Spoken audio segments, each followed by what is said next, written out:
In today's video, I'm going to teach you how to use ClickUp for software development.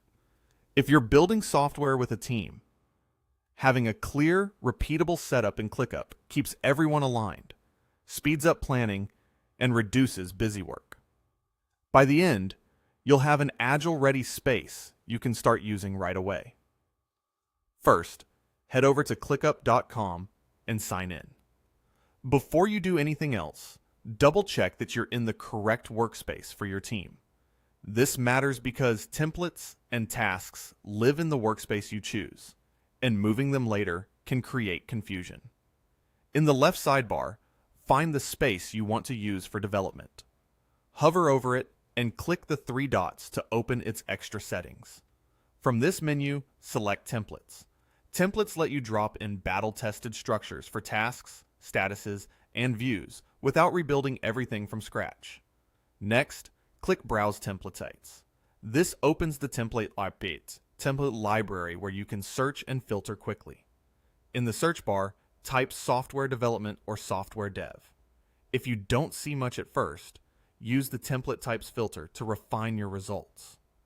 Turn on the types that match what you're looking for, such as space or folder, so the relevant templates actually appear. This small step is easy to miss and is often why nothing shows up. Once the results load, you'll see several options.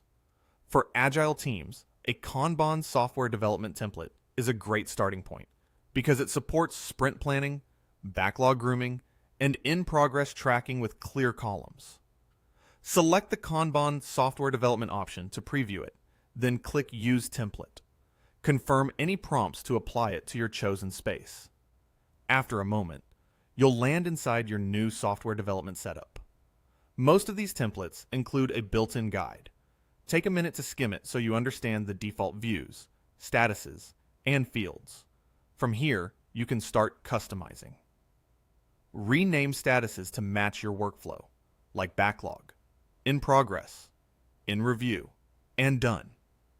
Add key fields such as assignees, priority, estimates, and links to specs or pull requests.